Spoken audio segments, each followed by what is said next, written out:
Thank you very much, Paul. In the 2 hours that you're giving me, I hope 2.5, wasn't it?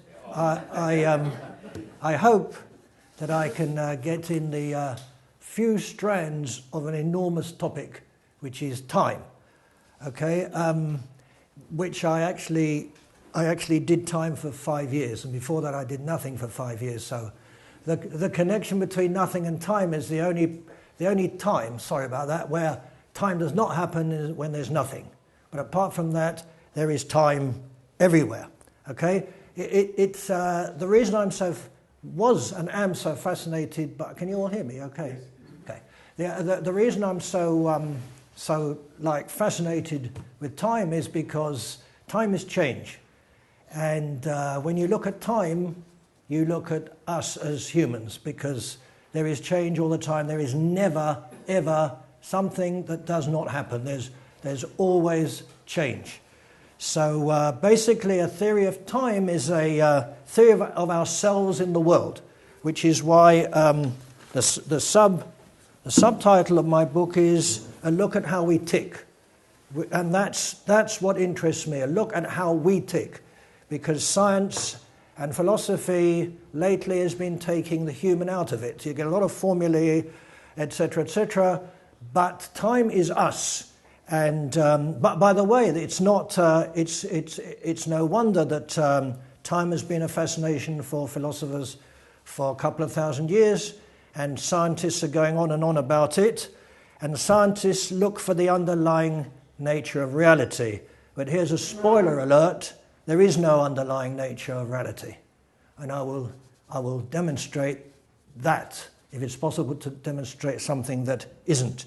Anyway, I'm going to today shake the basics, not for the sake of it, but to explain phenomena that make sense to us as human beings, because that's all there is. That's all we have, us.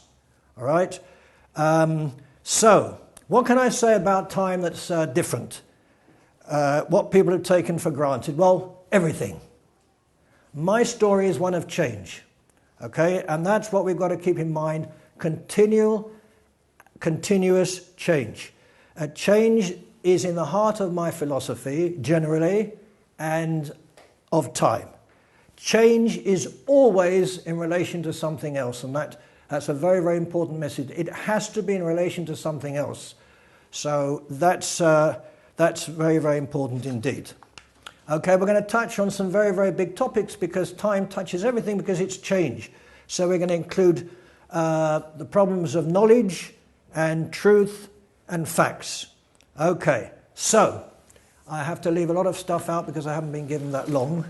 I have been told many, many times. I could talk about it for hours, and if you're actually very lucky, because I don't have my usual slides, so you're lucky, so I can cut down. I have to keep the slides in my head so I know where I'm going. All right, so time basically, if you'd see it now, it would be a nice arrow. Time is very clear, but it isn't. I mean, we've got the past that's closed, right? It's gone, it's finished, past, memory. And then we've got the future that's open, etc. And in the middle, of course, you've got the present. But no, not at all, forget it. Because that only works if in the middle you have the present. And we don't. Here's the first shock of the day. There is no present. There is no now. When is now? If I go, when is it? It's much too short to know when it is. As soon as that happens, it's gone. It's in the past. So this beautiful slide shows the now moving back to the past. That's very, very important. I'm not just saying that because it sounds cute, but because that is the center of many of the problems that we have. We don't know why. Like, for example, memory.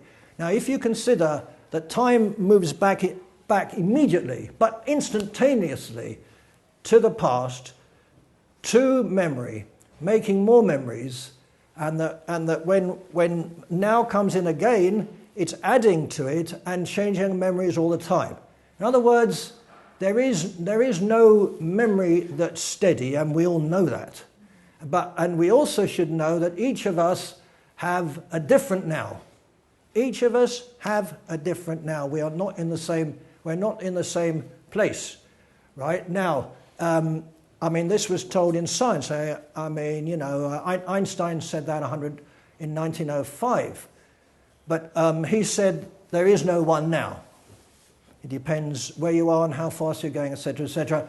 But I'm going one step further. Yes, I'm going one step further than Einstein. Yes, and I'm saying that there not only are there different nows, now does not exist at all. All right.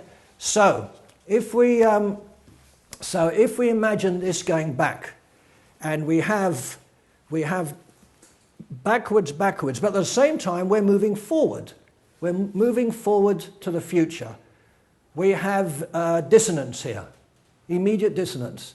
At the same time as now goes back, we are going forward to the future. And we do go forward to the future. Time is linear. Whatever physics tells you that they can muck around and make time go back, very, very nice, and can do lots of things with formulae, but unfortunately, we go from birth to death, and science can't tell us any different. Time is linear. So, why is that important, this business about the backward moving now? Let us imagine an apple, or this here. Now, each of us, well, let's take an apple because it's nice. We have an apple. Each one of us sees that apple at a different time. Why? Because time takes a different time. No, not time. I mean light takes a different time to hit that apple. It takes longer for you. You'll see it after I see it. In other words, each of us sees that apple at a different time. We are actually, all of us, in different times. It could be measured. It's so close that we don't notice it. It's approximate. We see the apple. But what is important here is that there is no one apple. There's no objective apple. Oh, right. I don't go with Kant's the apple in itself, the thing in itself. I don't go for that. That doesn't mean anything. The apple is different for each of us. It's a different apple, and that's in the core of my talk today. So I talked for a moment about physics and what they do, and they got a little T which they put in their formulae, which is very nice, doesn't mean much. And then you've got incredible formulae that tells you what's going on in the world. So pity I can't show you, because that is the secret of life, is this incredible formula. But it means absolutely nothing, because we are the ones who are going through time. We're the ones who feel. We're the ones who do things. So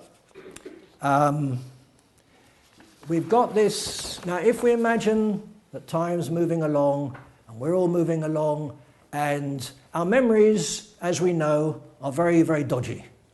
None of us have the same memories. Even two people who've been in the same place will not have the same memory. And all of you know, most probably, that if you read about an event and you read it in the newspaper, you'll say, that's funny, I was there, that's not how I saw it.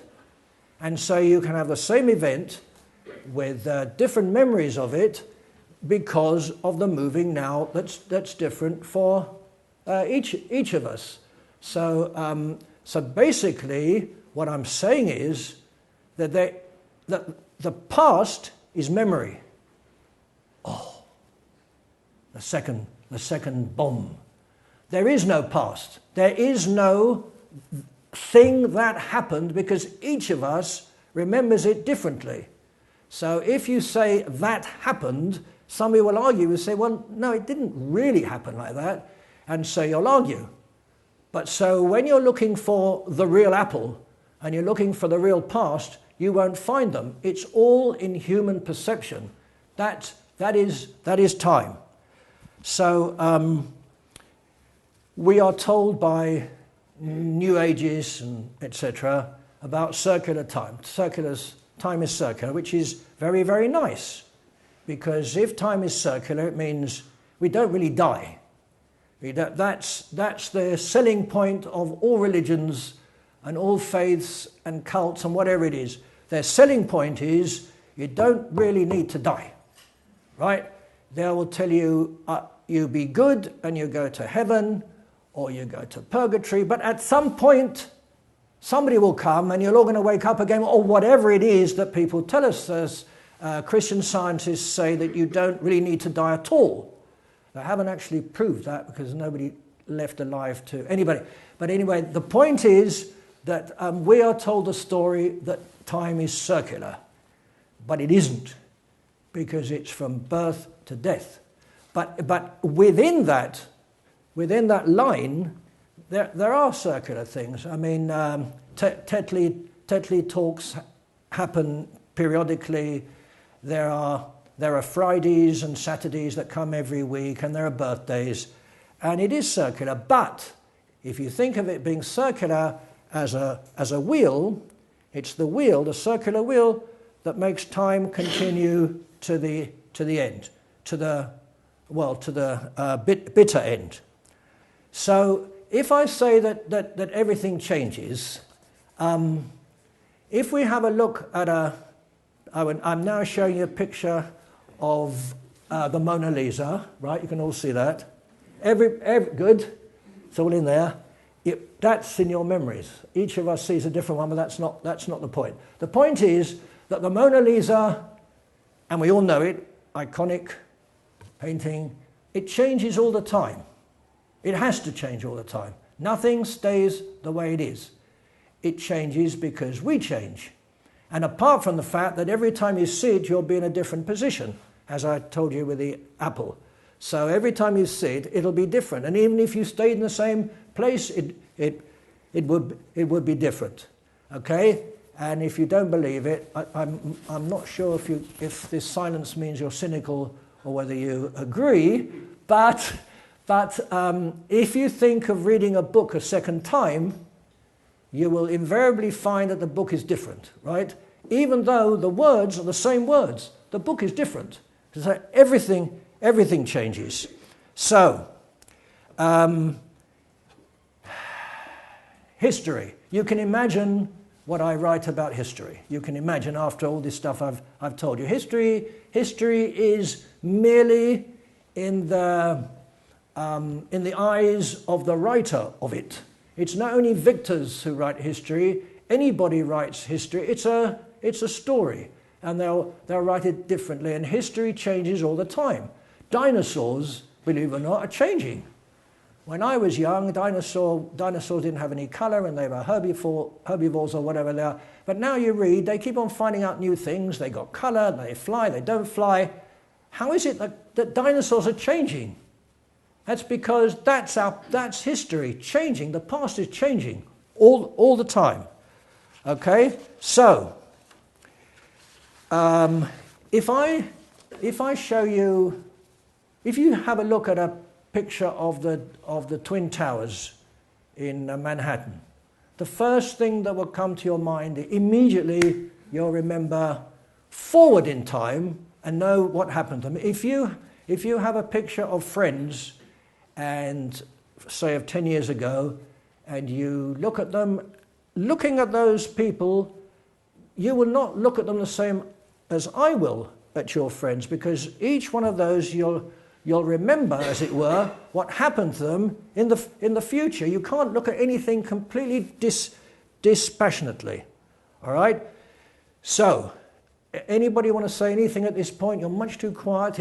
You're agreeing with me, which is terrible. I don't come here to be agreed with.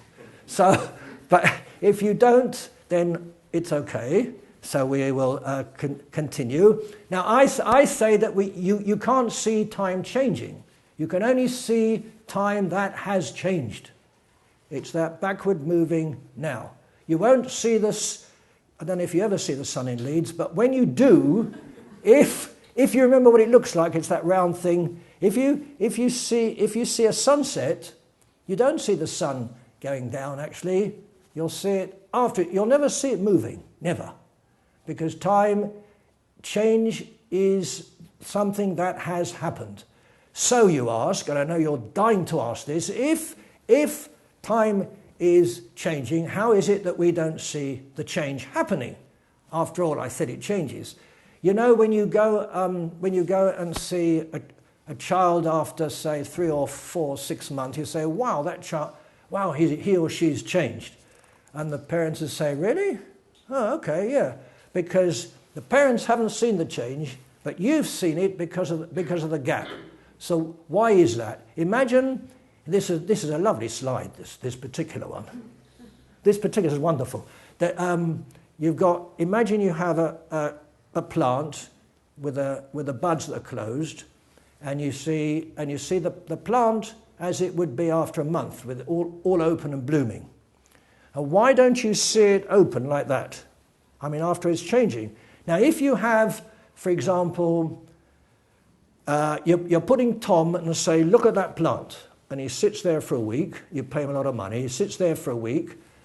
And Mary, you say, Mary, go out and come back in a week. Right? Mary comes back, and she sees the plant open. Tom also sees the plant open, but Tom never saw it open. Mary says, wow, look at that plant. And Tom says, yeah. But they never saw that happening. Why? Again, it's the fault of the moving now. Because what happens is, the now moves back really, really slowly. And between one and another, the brain, it's too small for the brain to see that actual change and the memory of it. But when Mary comes back, the memory is over a week. And that she can see the difference. So, how am I doing? Okay, now we're on to this thing called knowledge. Now, knowledge is another dodgy thing, because knowledge changes all the time. It's not stuck with us. Knowledge is memory, which is information that we pick up from the past. So let's look at Popeye while we're at it. Popeye and spinach, right? Let's look at knowledge. As we all know, wrongly, spinach has enormous amount of iron. Enormous, right? Not true. But it all started in 1870, where a German chemist said that spinach has 3.5 milligrams of iron per portion, right? The problem is that it was transcribed wrongly. So it was transcribed as 35 milligrams, which is enormous. And there you have the Popeye films, because suddenly iron was huge within spinach. It wasn't. And this carried on till 1937. It's very funny, but in the same year that they realized the mistake, in that same year they put up a statue in Crystal City in Texas of Popeye, because that was the industry and etc. It's finished. They put it up in the same year that they discovered that wasn't right, but that wouldn't stop anybody from making money, of course. Now, my question is, was it true that that spinach had a lot of iron at the time? Whatever you answer will be wrong, so be careful. Right? Was it true? Was it a fact? Now, if you say no, you are in trouble, because what it means is that what we talk about being true today, we can't say anything's true today, because tomorrow, next year, something else will come up. We've got to be very, very careful with what is true. What is true? So I would, if I may answer my own question, and a lot of you won't like this, it was true, because truth with a small t is according to the circumstances that there are. and the knowledge that there is. Up till 1937, it was a fact, because that was all they had to go on, was that there was a lot of iron in spinach. As I say, we have to be really careful, because the truth is a dynamic thing. It all goes back to the apple and to everything that I talked about objectivity. That when we look for objective truth, we have to be extremely careful, because objective truth means it's out there somewhere that we can't get to. If we talk about truth, we must keep in mind that this might change. So when we talk about truth, we have to be really, really careful. Okay?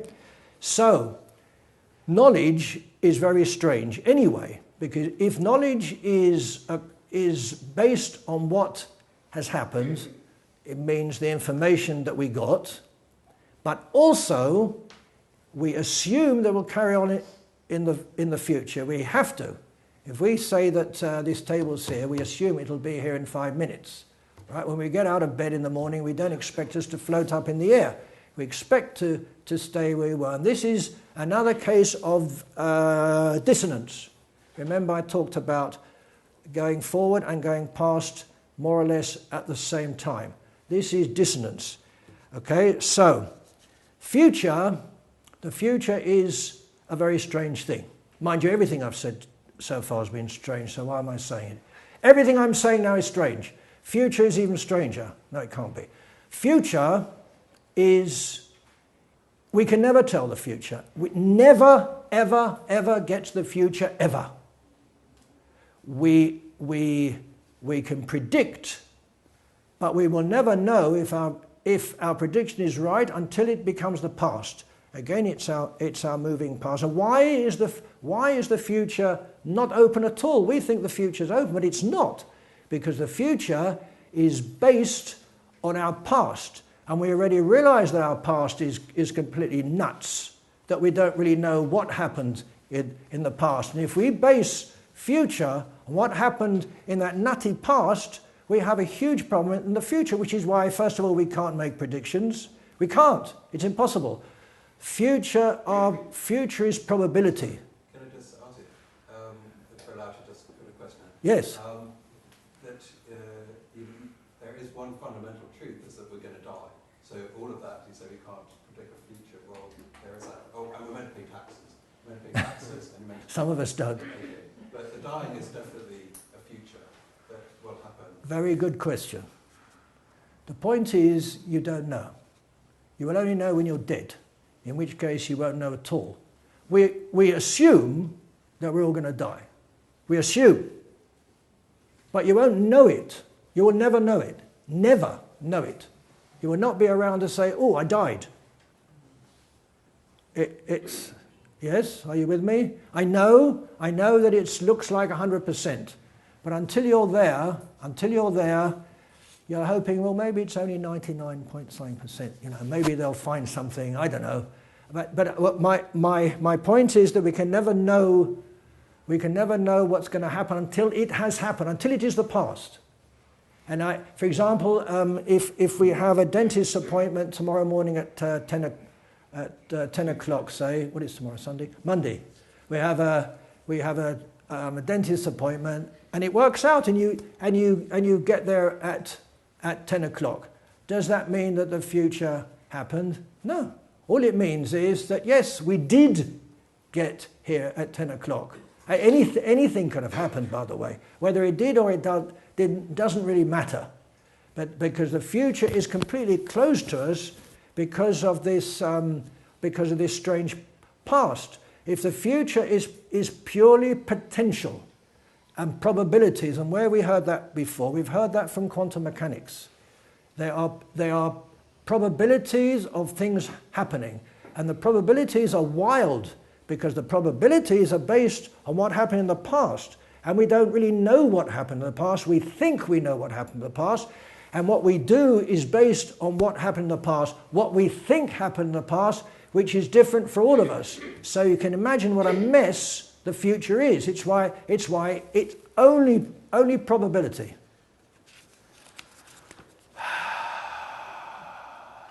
I wrote about time travel, but I won't tell you about that now, but plenty. So my basic theory is called dissonance, fragmentation, and approximation. Dissonance we've seen. Time itself is dissonance. It breaks through what is happening. It breaks through. Everything that I've said is about dissonance. All right? And that is problematic with the stories that we're told about harmony. Everybody's looking for harmony. Well, you can guess that I don't think much about harmony. I don't think there is such a thing as harmony. And I feel, you know, all these, if you go to any bookshop, you'll see hundreds and thousands of books on self-help and how you're supposed to be one with yourself, or how can you be one with yourself when you're changing all the time. I mean, if you look for yourself, you won't find it. And if you do find it, you might be really disappointed. Everybody seems to think that if you look for yourself, it's going to be great. You're going to find this great thing in there. It might be horrible, but nobody sort of talks about that. You're finding yourself a self that is always changing. It's completely, you know, it's mad. By the way, the only people that these self-help books help are the writers of the self-help books, because there are thousands of them, and everybody knows exactly how you're supposed to behave, but they're all different, which is also very interesting when you think about it. Approximation is extremely important, but like everything else. I mean, not more important than anything else I said, obviously. But the point is, if everything is approximate, as I've shown you, how is it that we understand each other at all? If I'm just talking about language now, all right? Because things work on approximation. We understand each other approximately well enough, and it also connects to the fact, to our memory, that if you talk about what happened here today, you'll all say different things about it. But it's approximate. You were here today, which is fine. The more you zoom out, the better it is, because the more approximate it is. When you move in is where trouble begins. When people argue about the nitty-gritty, about what does that word mean? No, I didn't mean that, I mean that. And lawyers make money from this, because you know, you have a contract and an agreement. It's all put out. Lawyers sit with it. Brilliant. Until somebody disagrees, and at that point it's opened up, and nobody agrees to a single word. Everybody's arguing about it because you've zoomed in. All right. So this is dissonant balance, etc., etc. That's more or less my time. I'm looking forward to questions. I've said only, no problem. It might be for the most important. The point I want to make. Well, there are a few points. One is that we are the centre. We are the most important thing there is, and without us, there isn't anything else. There just isn't. Richard Feynman, who's a genius, he wondered why the true laws of nature are interpretable in many ways. Now, it's a strange thing to ask for somebody who's so clever. I mean, surely it's obvious that we all look at things in different ways. The laws of nature are not laws given by God, whatever. The laws of nature are those made up and looked at by human beings to account for what they see. These are not, they're not holy. So laws are true. Remember, I said true in the eyes of the beholder. And tomorrow, new laws will come in. However much we think that laws are brilliant and true and absolutely correct today, I can assure you they will change. They will change tomorrow. Scientists who talk about looking for the truth should not be, how can I put this nicely? I can't. Anyway, science does not look for truth. Science can't look for truth. Science looks for the best explanation, and knowing that other explanations will come along. So just to finish off this very, very short talk, that it's all in here, much, much better than I just said. It's all built up. Took me 5 years, so you know. At the end of the day, all of science and all of philosophy is the search of how things work, is a search into ourselves, how and what we are. That is basically my message, and anyway, I'll talk about other things. If I can quote Leonard Cohen, there's a crack in everything. That's how the light gets in. I said there is a crack. There's nothing perfect. There's nothing perfect. When the Persians even today make carpets, there's a slight flaw that they put in, so that it's not perfect. Only God is perfect as far as they're concerned. There has to be a flaw, and that's. I will leave you there, and I very much look forward to your questions, because I said some things about there not being anything that exists as truth, and you must probably leap at me about that. I just want to finish off with a quote by Hector Berlioz. Time is a great teacher, but unfortunately it kills all its pupils. Thank you.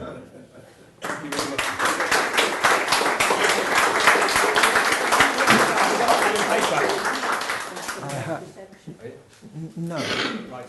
Okay, no. What we'll do now is, as per usual, for those who are used to Salon, we will take several questions and comments at a time before we come back to the speaker to give him a bit of a rest. And they don't have to just be questions, you can bring your own theories and agree and even better disagree, which is what we like. So, go on. So, first of all, thank you for a very thought-provoking talk, which I found myself entirely agreeing and entirely disagreeing all at the same time.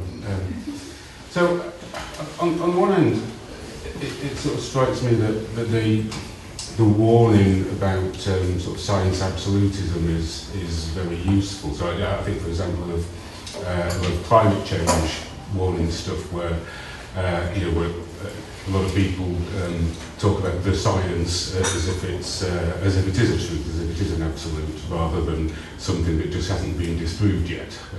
And so I think that's useful. But at the same time, I'm very uncomfortable with this idea that there's no such thing as the past, for example. So I think last Christmas, this might be a tangent, but last Christmas at my office Christmas do, somebody turned up, one of the men turned up in a reindeer mankini.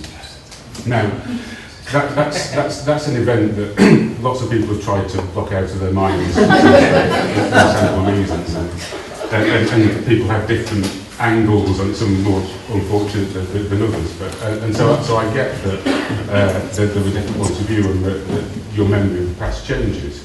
But the thing still happened. He wasn't Schrödinger's cat in some kind of indeterminate state. Schrödinger's cat's in the book as well, obviously. Oh, it may or may not be. Not the cat itself, but it could be. We don't know whether it is or it isn't, right? Okay. So I think what I'm saying is that I'm nervous that if we fragment this sort of too much, then it stops us. I mean, how do we debate? How do we come to agreements on things that are wrong, things that are right, things to do? That we have to still try to approximate, even if we can never get there. Approximately, you're right. Okay, so I'll take Marcus first. So, listen, my memory's not that good. If you're going to give me about 10 questions, I'm lost. I'll take at least a couple. So. Now, my question is about what do you think about chronophobia, the denial of time? There's a book written by Professor Marcia Bjornerund, and it's called Timefulness. She's a geologist, and basically she's saying, well, it's very important to look at sciences like biology and geology because they're time dependent. you can't go into subjective idealism in sciences like that.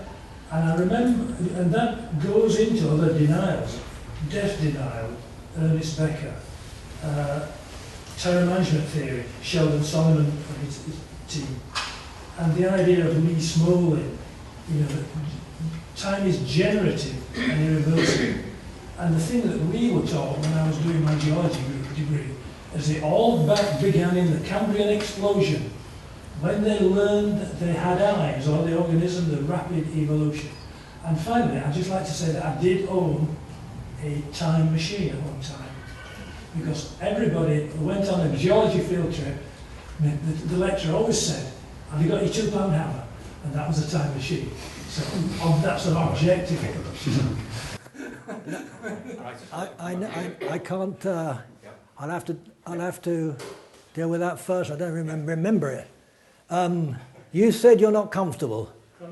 I'm delighted. You're not supposed to be. I haven't come here to make you comfortable. I mean, I've come a long way. Why would I make you comfortable? To paraphrase Diogenes of Sinope, of what use is a philosopher if it doesn't annoy people? I have come here to annoy you. That's the point. It is very, very comfortable to think that there is real stuff out there. There's real past. I don't remember what it is, but I know it's there. That doesn't mean anything. I don't know what happened at your Christmas party. I wish I'd have been there. It sounds good, but I'm sure that everybody's got a different memory of it. Some people don't want to remember it at all. But to say that it happened, it doesn't mean anything at all, because where is that? What is it? It's not testable. What happened? Time can only be memory. It cannot be anything else. When there's no memory, there's no past. There is no past. I agree it's not comfortable, but it's the whole business about the truth out there, which is similar to, don't get me wrong, I'm very careful here, to people who believe in God, which is okay. I don't know who's here, but belief in God is out. God is out there, and that's it. I don't have to do anything else. He's there. When you talk about absolute truth, it's something similar. Atheists don't like me saying this, but believing in absolute truth, not only that, but it's actually dangerous, because the people who believe in absolute truth and tell us about it are dictators. The ones who know, they say, I know the truth. It means that you lot don't. And if you don't believe the truth, you're in trouble. That's why we got to be careful with absolute truth, and that's the past that you mentioned, that it had to have happened. Regarding geology, I wrote to a geologist. I'm not sure if it's that one, but there again, geology is like dinosaurs. I mean, who's worked out what that geology meant, and how come it changes all the time? I mean, hang on. It doesn't change. Well, you'll never find a rabbit in the Precambrian, I tell you. When you say never, you're speaking to the wrong person. Okay? Never say never to me. Never. Never say never to me. No, the point is that if you look back in geology books, you'll see strangely that they had different ideas. How strange. If it really was like that, then it really was like that. How come there are different ideas? How come that next year somebody will say, well, it wasn't really like that. We found something that shows it was different. So to say that what you find in the earth is the truth because that's what we find is just not it. Science is not like that. Science does not tell us the truth. Science tells us what we found. I know you don't like it. I know you don't like it, but I haven't come here to make you like it. I really haven't. No. I understand. Whenever I have a scientist in an audience I speak to, they look at me and daggers are drawn because scientists know the truth, but they don't, because it keeps on changing. It'll change tomorrow. We're looking for better explanations. Don't talk to him about that you know the truth. I don't accept it. I accept that you have a very, very, very good explanation. According to the information that you have now, I accept that. But it's not the end of the story. We cannot be so arrogant. We cannot be so arrogant to say, we found it, this is it. There's nothing left to find. We found it. We haven't found it. We haven't found it. We're still looking. Can I just say something? Aid is the word to remember. Abduction, induction, deduction. Science is an evolving semiotic process. Correct. It changes through time. I'm talking person, Popper with you. So that isn't the truth. And Popper quite explicitly said that. Peirce said that. Nobody's aiming for the truth. Good. But the successive approximation. Correct. That's what I said all the time. Approximations, folks. I'm with you. We're on the same page. Have you found the truth? Yes. I read his book all the way through. No, you're right. You're right. We're looking for better, right? We're looking for better. Sometimes it's not better. Sometimes we see that something we thought of before is not good at all. We go right back and start again. It happens throughout history, science and stuff. Shall I take more quick one? Hands going around. When you were mentioning that it was difficult to see any truth, and you used one of your examples was you never see a sunset. Well, I remember a series of family holidays we used to have in Miami, and at sunset, the bar used to play the 1812 Overture, and every night we could see the sun, and we could see it sink below, and then it disappeared. Now, that was a truth to me, that the sun sets every day at the same rate as they played the 1812 Overture every night. But I am observing a truth. At each moment in time, I am seeing that sun getting a little bit less and less in size, and then it's gone. It was there, and then it's gone. And I know, truthfully, that it will be the same tomorrow, unless there's a cloud in the way. We'll come back to the sunset. There's three hands with us. We'll take those three hands. So there was, yeah. I was only going to say, as someone with a scientific background, that louder, please. I was only going to say, as someone with a scientific background, I thought scientists made working hypotheses for that big hairy point you made. That even what you talk about as knowledge is perception, assumptions, and that I don't think any of us really think we know. We might be in danger of consensus breaking out because I know you're not happy about. No, stop agreeing with me. There's two hands. I'll take those two hands. I'll come back. This might appear like a trivial question, and I suspect you're going to agree with me here. But sorry, this notion that as you get older, time seems to go quicker, and somebody once gave me an explanation of this that. It's relative to the amount of life that you have lived. So for a small child, 1 month when you're 5 years old seems like a long time, or a year seems like an eternity. But when you're 60 or 70, relative to the life that you've lived, that's a relatively short period of time. Would you agree with that explanation as to why the perception of time seems to speed up as you get older? Definitely. That's in the book, pages, I'll look it up in a minute, but exactly that I deal with, why time seems to take longer and shorter, and why time it takes shorter coming back than going somewhere new. Have you noticed? I'll just take one more hand, because I'll write these down. Sorry, I'll take you in the next round. Just in terms of time, how does that apply to what in science you use universal constants? Are they constant? No. Okay, so you've got the sunset, you've got time going quicker when you're older, and universal constants. Sunset. I've watched many a sunset, and I have never seen the sun go like that, and nor have you. You've seen the sun, you see it lower, you see it lower. You never see that. Never. Have a look next time wherever it is. Oh, I see. Have a look. No, seriously, it's not an important point. Your important point is that we know that the sun will set. We know. Well, actually we don't know. We assume that it'll happen. We assume. I mean, Kant spoke a lot about it. He actually spoke about sunrise, I think. But you're right. As far as we're concerned, it's going to happen. It's going to happen every single day. It has to. But we don't actually know. We don't know it will.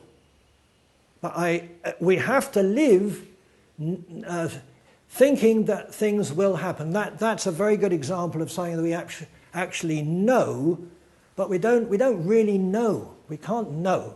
Something could happen. I can't imagine what it is, but we can't know that. But we live on the fact that things will be as we think they are, like in music, arpeggio, for example. We know the notes that come, and we live like that, which is fine. That's how we continue to live and to get along, etc. We assume things are going to happen, which is fine. It's a very, very good example. It's a very, very difficult example to tell somebody we don't know the sun is going to come up tomorrow morning. It's difficult because people say, I don't know what you're talking about. Of course it will. But just because something has always happened doesn't mean it will tomorrow. That's all I can say. Even from a scientific point of view, I don't think science will say it will. It must happen. We just don't know. But it's a very good point. It's a difficult point to get across because it's always happened, as far as we know. Slowing as you get older? Yeah, I deal with that in the book quite a bit. That your explanations is reasonable. I remember as a young lad, a year took forever. 7 years in high school were the longest period of my life. I mean, it never ended. But now 7 years, unfortunately, the years are whizzing past, and there is that reason. And also, as I say, if you go somewhere, it takes a long time, and coming back, it's very, very quick. And there's a reason for that. That's in the book. You have to buy the book now. Otherwise, I'm not going to tell you, right? Otherwise, if I tell you all the secrets, what do you need to buy the book for? So, yes. The universal constant. Can you explain why they're universal? And what... The speed of light doesn't change over time, always. The speed of light is that's mentioned in here as well, and I can't possibly tell you that, it's very complicated. The speed of light seems... Well, actually, it's not constant. It's only constant in a vacuum. Okay. But the speed of light seems to be the border, where we say... Because in the book, I talk about limits. I say there are no limits. There's no... The closer you get to a line, you realise it's not a line at all. It's wavy, and I go on about limits. And I deal with the speed of light, which is the fastest... That's the fastest speed there is, right? That's light. The problem with that is that at the speed of light, the body stops being a body. Time stops at that speed. So what we're talking about is a complete theoretical construct, and it's not really a limit at all. The body's changed. It's the same thing with zero, absolute zero, minus 273, something like that. At that point, all the molecules stop moving. It is not an object anymore. So these are very nice theoretical constructs, but I'm not sure whether borders and limits work with them, because strange things happen with infinity as well. So whenever I see the word universal, I immediately leap, because as you can imagine, I don't really accept universals. I can't do because of how I started my talk. How can there be universals when each one is perceiving things differently? How can there be universals? There are universals if we move out and say humans behave like that. But we move right out of focus, we say that's humans. As soon as we move closer to humans and we see they don't behave similarly at all, That's what I meant by approximation and focusing in. If you look at a painting, it's nice from a distance, but you get close to it, it stops being a painting. It's just weird lines, etc. That's what happens when we get too close and when approximation stops. Okay. Yeah. You were I just want to know whether you're actually talking yourself out of your book, in the sense that you've written something that took 5 years, and that's in the past, and therefore, what relevance does it have? Very good question. Brilliant question. No, I have to answer that now. Go on then. I have to. Brilliant question, because the secret is, when I finished the book, I thought what you just said. I said, I've written down stuff as if this is true. And I should have said, whatever I'm telling you now, I'm not saying this is the way it is, I'm saying this is the way it might be. But you're absolutely right, because when I finished, I thought, my God, I've written down this stuff. I'm now going to write another chapter to say that what I said, yes. Second edition, that will be on a second basis. So luckily my wife said, stop, do not write anymore, because I could have written that, and you're absolutely right. And I shouldn't have given the impression that what I'm saying is the truth, because it isn't. I'm just saying it's another way of thinking to possibly understand some things that might be going on. That's all I can get to, which is difficult, but it's a very good question. But sorry, you that, but then you are against self-help and all these sort of things. So again, you're coming through with a sort of subject that is subjective. Of course, everything's subjective. I'm as subjective as the next, more so maybe. Hand up over here. It's interesting that it was geology that inspired Darwin and von Humboldt, and even if you can't interpret the layers, there's a sequential component which inspired them to think of other things. Correct. What worries me a little bit more, however, is we're in the middle of a very credulous time, and the fact that you land on this is a kind of relativism which has the potential to undermine everybody's sense of what is permanent. And human affairs are such that sometimes we need contingent thinkers and sometimes we need very incisive thinkers. So American politics being the most classic example in the past 10 years, where we moved from somebody who bought into some of your uncertainties into somebody who everybody jumped on because he was so certain of everything. So this isn't this isn't just a theoretical idea. You're sitting in a social situation which has political implications for how people take this on board, and we're all in this credulous, individualistic self-realisation component. It's interesting that you found the self-realisation example. You know, that's not an accident, probably. Yeah, no, well, seriously, Professor, that's a big one. The problem of relativism. The problems that relativism. I've got to answer. leads into. I've got to answer now. We'll just see if there's any more hands. Anybody else? Go on, the cameraman. Is it about Johnson? He is, yeah. We will allow him. I mean, to a certain extent, you can see that your perspective, in a sense, is the basis for the advancement of knowledge and the advancement of science. If you think of it in terms of, you know, the church represented absolute certainty, and science represented an acceptance of uncertainty. So rather than sort of people learn dogmas and say, this happens because there's a supernatural force, you know, sort of teleological understanding of nature and teleological understanding of reality. Once we'd rejected that and sort of embraced uncertainty, we're like, we don't really know why things happen, so let's just investigate the sort of a nature that doesn't have any force behind it, any reason behind it, and then so embrace uncertainty. But given that is the case, isn't it the case that the knowledge has advanced based on that perspective that we've gained on nature? So in a sense, when you say we don't know, isn't it what you're engaging in is slightly semantics? Because if you say, yes, we don't know of absolute certainty, but we do know based on the nature of experience and the nature of our understanding of experience, and that has advanced. So for example, a rock falling, we know that's not because there's an attraction between the rock and the ground. I don't know how Aristotle described it, but he didn't understand gravity. But now, because we understand gravity, we can say, well, given the circumstances that the Earth is revolving around the Sun, and the Sun has with mass and matter creating a force, and except we can understand gravity as a circumstantial phenomena, given the, our understanding of the universe, which has advanced. So you can say that our knowledge has advanced. So what we know has advanced in that sense. So, are you being semantic and relativism? I've got to answer that first because it's very... Is that okay? Because it's what I remember now. Sorry about the word now.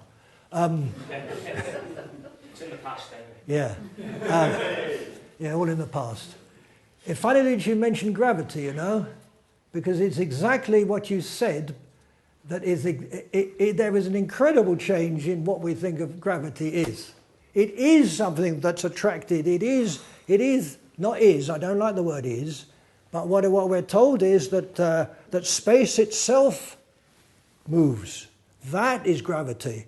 And that's exactly what you said it isn't, and that just goes to show that it is actually that it's attracted because space itself moves. It's an amazing thing. It's amazing.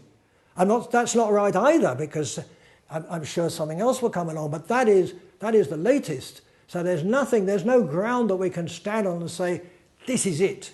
And regarding progress of knowledge is a very, very good point.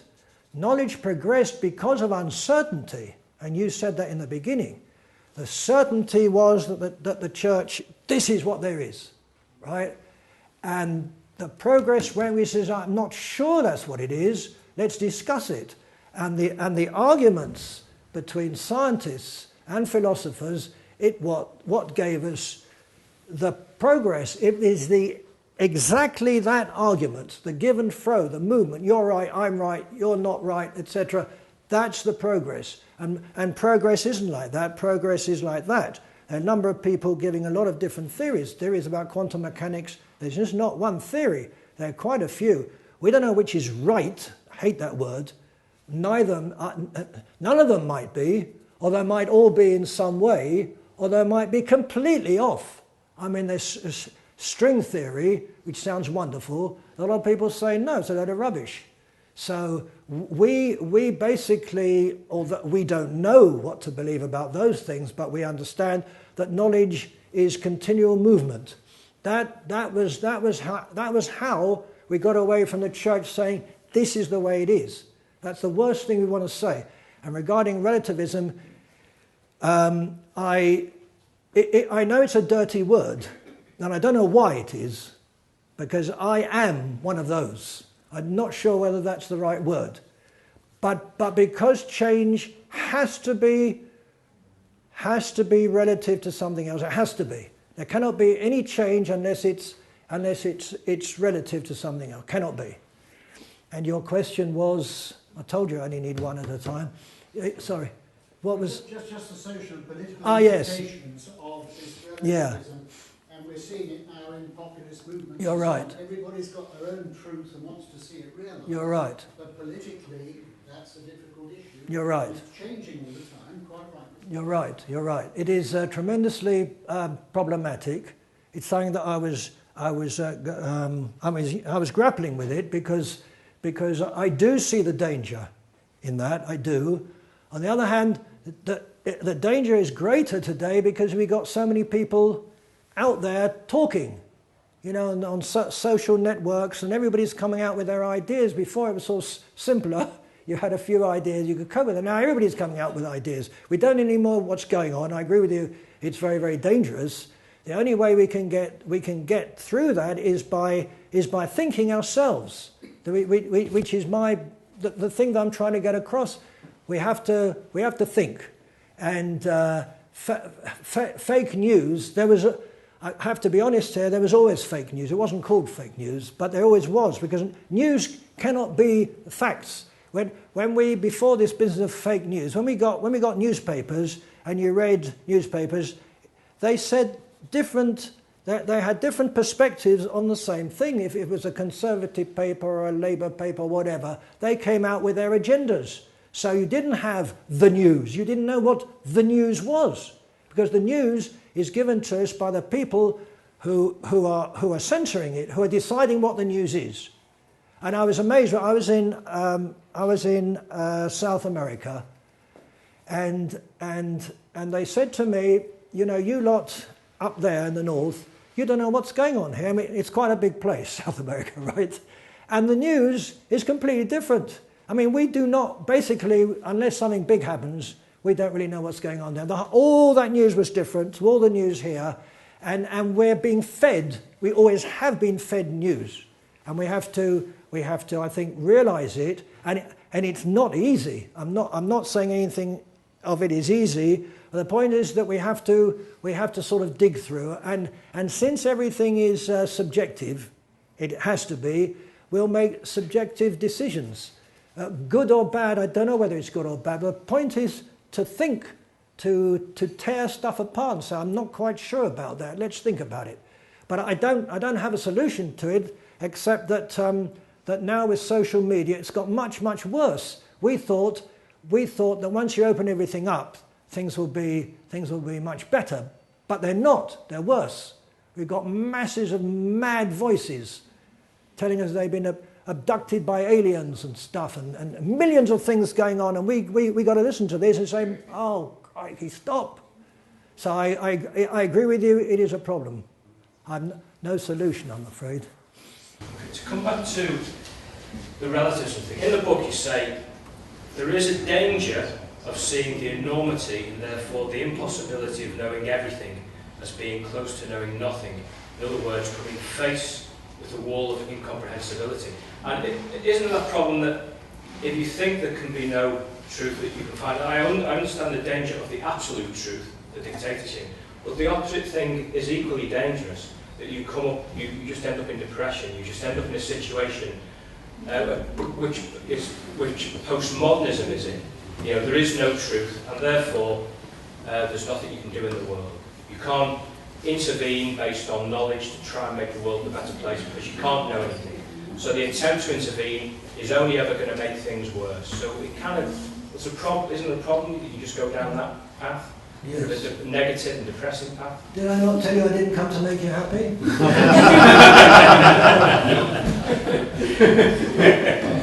Right. Go on, you two again.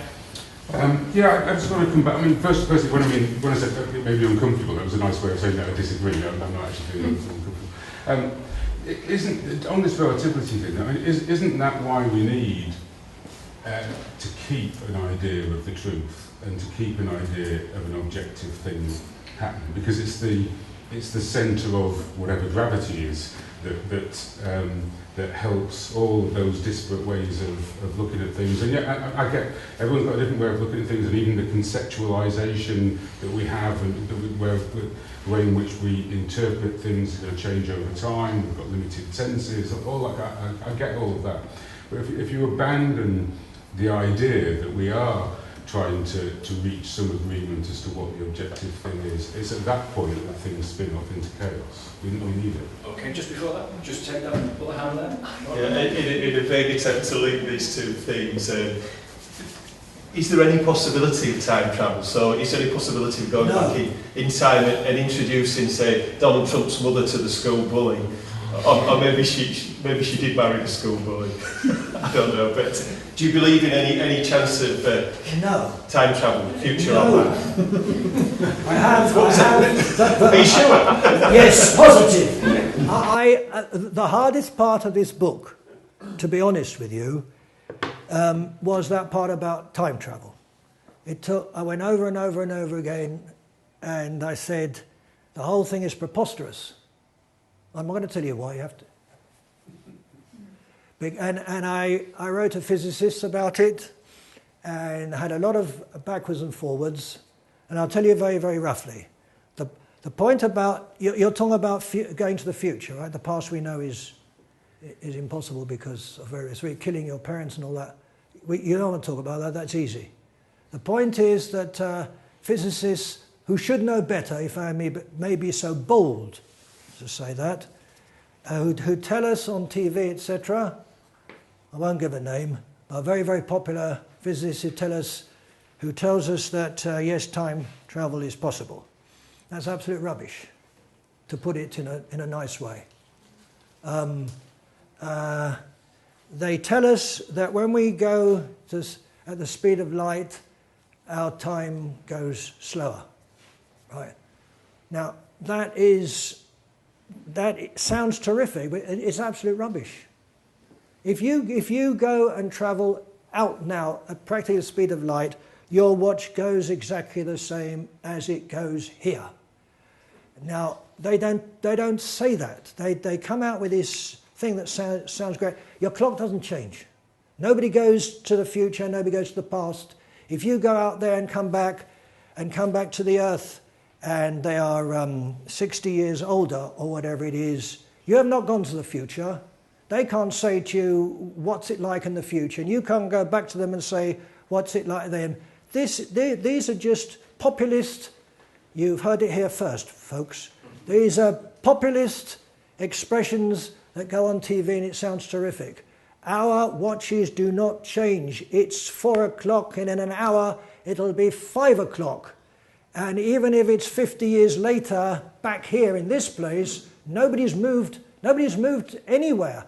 The time is changed relative to another time. But our watches are the same. And eventually I got people to agree. I'm talking about physicists to actually agree. But we are told this business about time. I don't get it. There's no time. Nobody will say to you, oh, you went over there, what's going to happen in the future? What sort of rubbish is that? This is populist nonsense that makes physics sound very sexy, but it's not that sexy, actually. It's pretty mundane. But I mean, it took me a long time. It suddenly hit me about time travel, and I was quite stunned. I'm not a physicist, so I was very worried about setting this out. I started writing to people, and they eventually agreed, no, your watch does not change, which is very strange because they'll always tell you that your watches speed up or slow down. They don't. Anyway, it took me a long time to get that out properly and to explain what actually happened. But that's just something because you asked, so I answered. What? This question is nothing to do with theology. After you dedicated Time to Tell to an unnamed woman working in a brick factory in Vietnam, shoveling ashes 9 hours a day, 7 days a week, I hoped you would spend some time on Time as a financial institution. And on page 51, you describe how the mystic Alan Watts described the unreality of time. Watts, at the time, was working to pay his divorced wife maintenance payments every month. So he did recognise real time, money time. Could you please say something about money time and how it changes? But that doesn't come from my book. I never wrote that about Watts and getting a divorce. Did I? No, you didn't. Oh, then you have to make that clear. I knew that the time he wrote that, right? You've got to be careful because you also deal with a Vietnamese woman. You put something else I didn't say either. You have to. Is this fake news? Yeah, it definitely is. no, but seriously, you have to say. It was another part of the Mekong Delta, was it? No, it was. But you said something about shoveling ash. Yeah, shoveling ash. Okay. This book is dedicated to a woman I saw working in a brick factory in the Mekong Delta, Vietnam. She works 9 hours a day, 7 days a week, by a furnace, scraping ashes from the sides, scooping up the hot ash from the floor, and depositing the heavy load on another pile, backward and forward all day. Looking at that emaciated woman, who may have been in her early 30s, although it was difficult to tell, made me realise that the concept of rest, never mind the notion of reading anything in her free time, would be completely unknown to her. There is no free time for her. Time simply isn't free. If time is anything for her, it is survival. Right. I didn't but it's obvious at the time, she's not working doing that work, as a recreational, creative thing, is it? It's survival. Yes. For a lot of people, money, time, is about survival. Or it's about a few other things added to the survival. Yes. And I think in a way,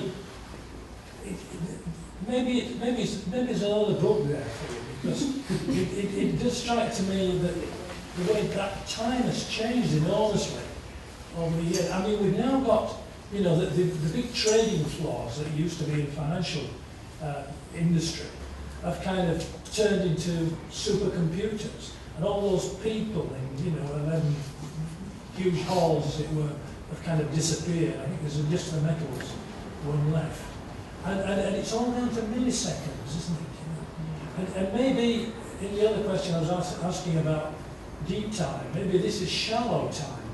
Maybe that's another aspect of it.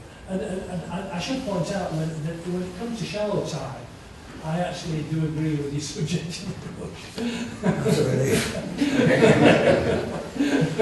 Get more consensus. Right. More questions and comments? Go on. I've not really worked this one through, but just this question of uncertainty.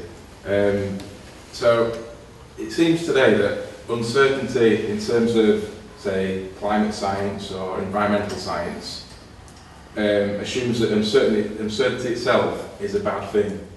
So if something could happen, if you know, your carpet could release dioxins that could affect your health, we don't know for certain that it does affect your health, but we adopt what's called the precautionary principle, just in case it might happen.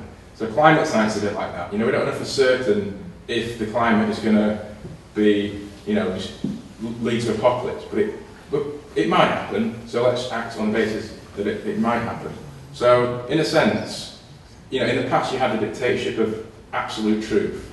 In a sense, have you got a dictatorship of precaution and uncertainty today? In that, to question, to question the need to take caution and to adopt a precautionary approach is seen as heretical today.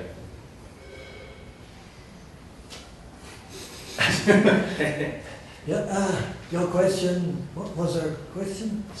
So, well, you relate to dictatorship to the truth, but could there be an equally dangerous dictatorship of uncertainty and acceptance of uncertainty? How can there be dictatorship of uncertain? A dictator's always certain.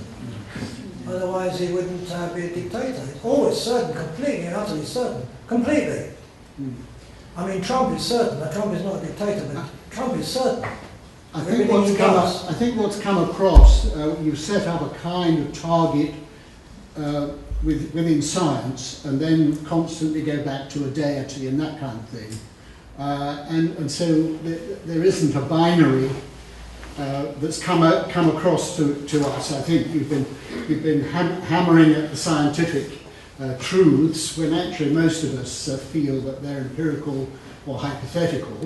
And that in a way is not the case. In the same way the public attach some truth to news, where most of us in this room would think we are wonderfully lucky in the UK to have half a dozen papers, the prejudices of which we know already.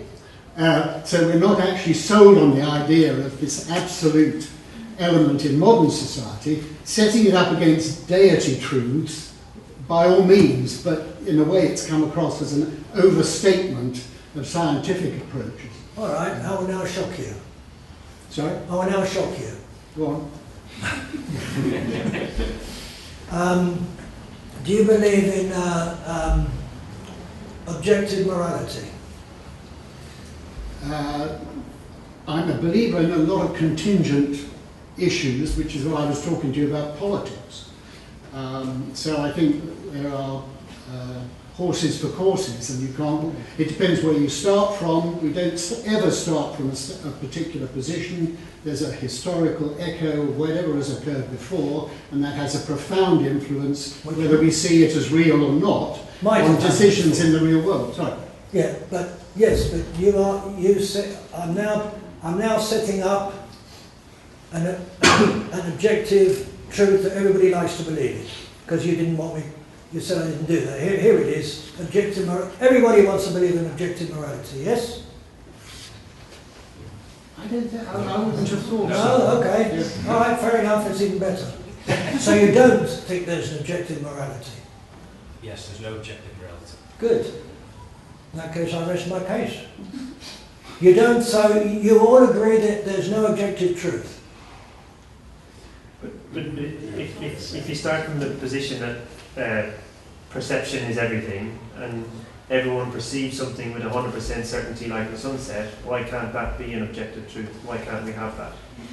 Because nobody sees the sunset in the same way. Ask somebody the colour of the sun.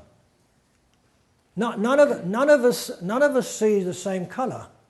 I have no idea, if I show you red, what you see. I know what I see. I've got no idea what you see. No idea whatsoever. I know we both call it red. But I'm not interested in the characteristics of a sunset. I'm interested in knowing the event happens. The event happens every day, and we all believe it with 100% certainty. Yeah, things happen every day. But when you forget about an event happen, let's say, I agree with sunset. Let's talk about today, right? Everybody will agree that it happened today, right? Yes. So far, you still agree. Good. So it happened, and it's happening. Now off we go, and in 10 years, somebody will say, "Do you remember that thing?" You say, "No." What about it? You know that bloke there who told us about. I say, "No, I don't remember that." So, did that happen? For the person who does not remember it, did that happen? For the person who does not remember it, did it happen? For the person who does not remember, not other people, yes. Sorry, please correct me if I'm misinterpreting this, but I find it deeply problematic that you can say that it's sort of like historical amnesia. So, if two people from this event would say, "Oh yeah, no, this didn't happen," and the other person is to remember it and the particularities of exactly what was said and what happened, and was to record that as kind of writ, I'm really worried that this kind of ties into a lot of the extreme right sort of dogma and the white supremacist stuff that's going on in America, and the anti-Semitism about Holocaust denial and stuff. It's indisputable that these events happened, but how it will be remembered is obviously going to be subject to historical interpretation, who has the power to write the books of history and to put their version forward as exactly what happens.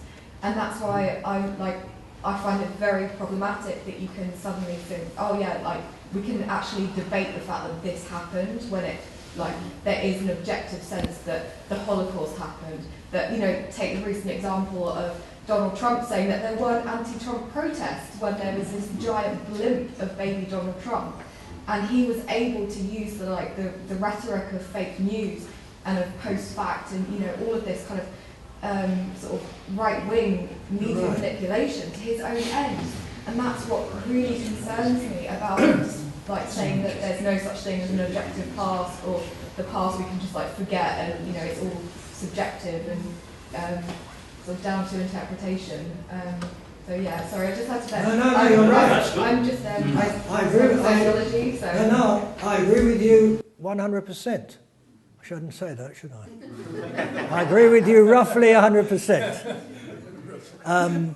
The fact is, I shouldn't say fact.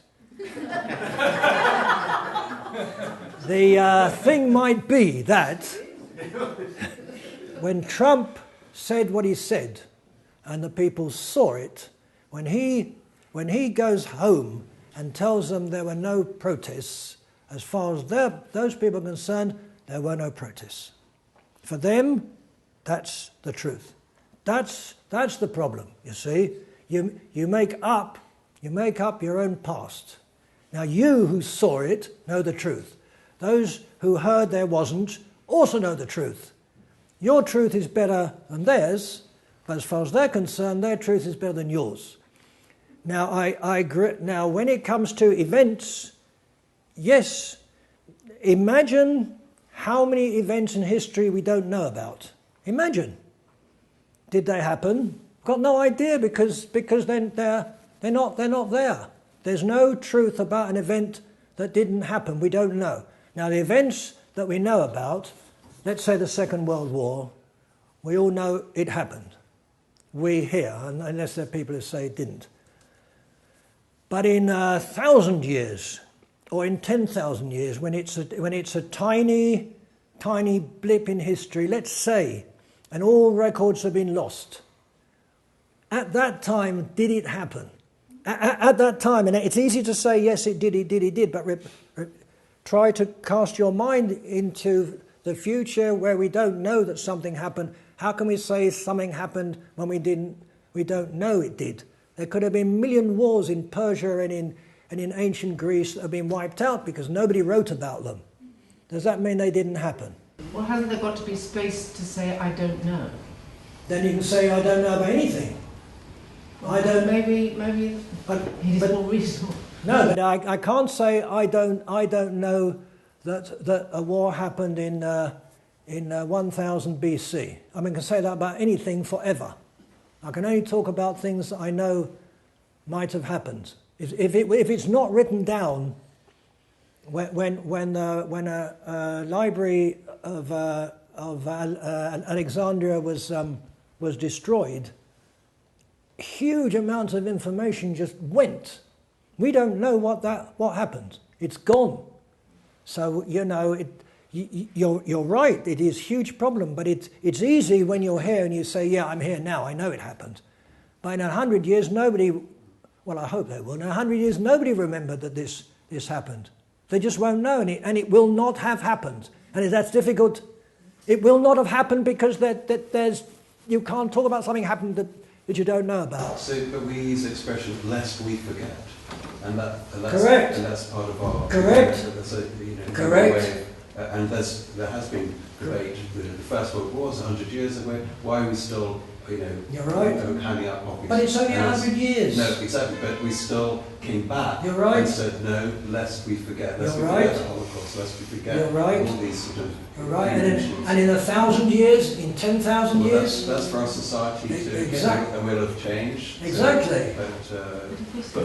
Yes, that's the point. That's the point I'm making. I know what you're saying, and I know it's uncomfortable, and I understand what you're saying. My basic point is, if there's no memory, there's no past. That's it. Can I just say, there's also a book that's over 4,000 years old that people read on a daily basis called the Bible, which actually has been. There's no second edition of it. It is the first edition. And no, I'm just saying that if you want to, that's gone 4,000 years or whatever. Do you know how many editions? You know how many editions of that Bible there are? You know what they found at the Dead Sea Scrolls? The Torah. The Torah is written out and has never changed, and contains a history of. Actually, not true, because they found. They've had the scrolls and. Exactly, and it's a bit different. Okay, and there are a million interpretations of the Bible. It's only that even the Protestants and the Catholics don't have the same interpretation of it. It's not written in stone. It isn't. Apart from the Ten Commandments. Even the Ten Commandments even the Ten Commandments, the first one is different with the Christians and the Jews, by the way. So it's not. There's nothing actually written in stone that stays. It's very difficult. I understand the difficulty. I agree with you. I have the same worries you do. All I'm saying is that it's difficult. And I told you I haven't come here to make it easy anyway. Right. Have you considered the implications for artificial intelligence training sets along the lines of Taleb's Black Swan and this kind of thing? The systems learn what they're fed. However much material, and we're coming, I think the next talk's about big data, but the reality of artificial intelligence will come from the material that it's given, and there's clearly a dimension here for your virtual realities. In the book. In the book, everything's in the book. This book is the Bible, unchanged. There's a new hand. I just wonder what. I feel that this is giving no credence to how you should live your life. Surely there's certain facts that it's immoral to do something, and if it's just judging things in the past, somebody could just judge it as okay. So somebody did mention objective morality at last. It's a very difficult, yes, but morality has changed. It's changed over thousands of years. What we call in an instant, like from one minute to the next, two people can have different opinions of what's happened. Let's look at something simple about killing people. That's wrong, right? Wrong. We all agree. Now what happens if somebody comes into your house and threatens you, your family, etc.? You're going to say, I'm not going to kill that person, that's immoral. It's not that simple. It's not that simple. If, a couple of thousand years ago people were sacrificing babies or whatever, that was morality then. It's not today, but all I'm saying is that to say that something is completely and utterly fixed is very, very, very difficult. I haven't found it yet, but objective morality is saying that we feel we know what is right. But it's only us here. In other places they feel differently. I'm waiting for the sunset, by the way. I'm going to take the final questions now. You had your hand up, so it's 1, 2, 3, 4, 5. So we'll get through them quickly. So go on. Can I answer them as they come out? Otherwise, it just seems a bit mad to be chucking out objectivity on the basis that it might not be known in 10,000 years, when you're also saying that the future is meaningless anyway. You know, we now know objectivity. Is that, you know, who cares if it changes as we go forward? At the moment, we're pretty confident that the sun will rise tomorrow. Very confident. Sorry. But, a miracle. No, you're saying objectivity can change. That's not objective. That's the whole point of what I'm saying there is a now objectivity. No. What? Give me something objective. The sun will rise tomorrow. That's not objective at all. We are here in this room now. That's not objective. Why not? I don't know. I haven't thought about it.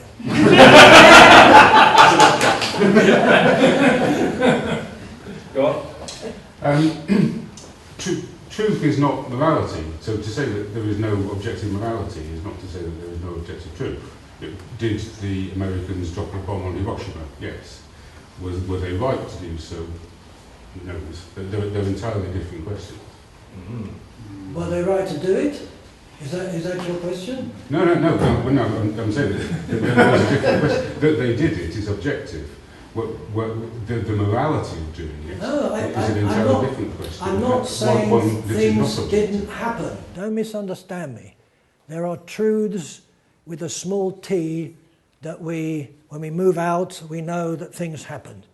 When we move in, we start questioning when and how and why, etc. That's when things start moving. When we move out, we agree on the things that had happened, but as soon as we start talking about it, we begin to, everything shakes. And I'm not saying that things didn't happen that we know about happened, but we could tomorrow find out that things that we knew happened actually didn't happen, or didn't happen that way. I mean, it's possible, and it happens all the time. People have been shaken in their beliefs all the time. It's not good. I told you this wouldn't be fun, but it's not. I mean, it's not. I'm not. I should have come and said everything's great, right? No. We all know it's all wonderful. It's raining again. That's the truth. It's raining. There's 3 more hands. I'm going to take 1, 2, and then 3. So go on. Just a point of clarification on the time travel thing. I just looked up the wiki and had a bit more of a think about it. You're not denying the fact that somebody who goes out and travels at sort of a percentage of the speed of light and comes back will be younger relative to other people on the Earth.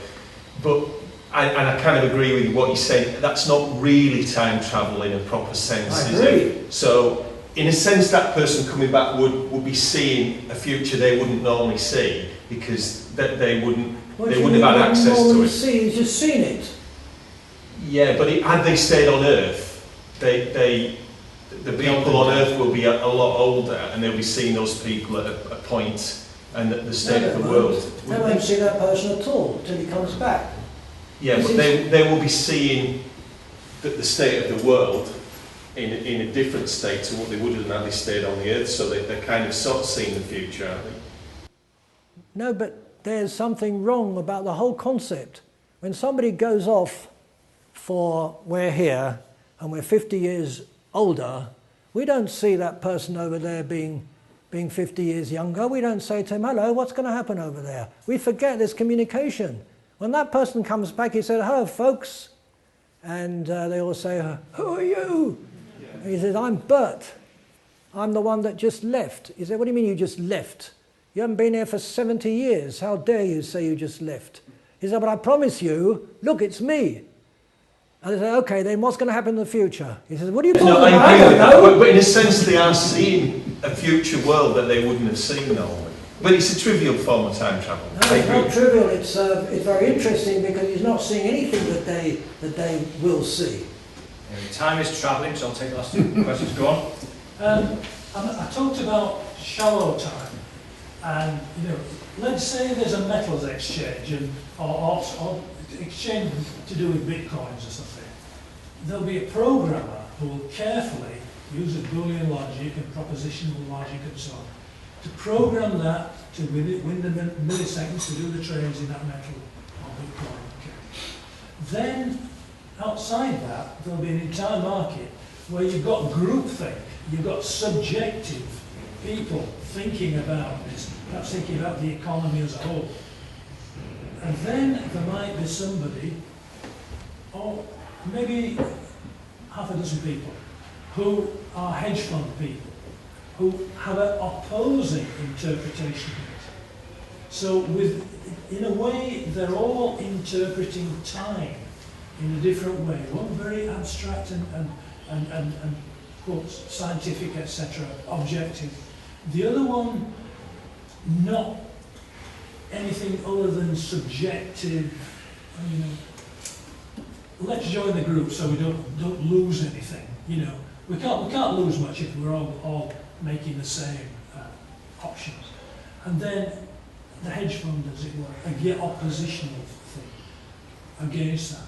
And it occurs to me that maybe interpreting time is rather like interpreting a lot of other things. There's an entire discipline of philosophy about it. So maybe, you're right, but then other people are right. You see what I mean? I agree with you. Okay. Well, final question, well, only as long as it's nothing to do with hedge funds or the metals markets or anything. No, I've just recently read David Hume's essay on Human Understanding, which was 1760s. Virtually identical to what you're saying. I don't know if I can say that, but it's very, very similar. Because it's always focuses. We can't really know. We can see a cause and effect, but when we say cause and effect, all we're looking at really is the probability of one event happening again, and we call that cause and effect. This is what he says, but we don't really know why it happens. So, but my question is, so that's, in terms of abstract philosophy, you can say it's a very similar argument to the 1760s, but he was making it within a context, in a historical context. He was engaging in an argument, not sure exactly what the argument was, but he was trying to make a point and relating himself to other philosophical arguments at the time. So when you wrote that book, why did you write that book? What were you responding to? Because religion's a dead force.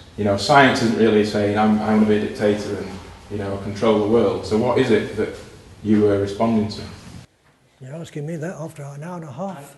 Well, that's a good point to just kind of sum up on as well. So this is the final bit. So why did I write the book? Because I wanted to. Well, I've got to start again. Thank you for coming this afternoon. I'm going to tell you about my book. I wrote the book because I wanted to say something new. Now, the fact that obviously I did not start from nowhere, not even from nothing. I obviously, there were things in there that have been said before, obviously. Of course, the thing about the sunrise comes from Hume. And I mention it. I quote him. But the thing about objectivity is a big thing with me. And it's a big thing with me because humans are the centre of everything. And don't tell anybody, but that's my next project. That humans, that without us there isn't anything, nothing. And it applies to science and it applies to philosophy.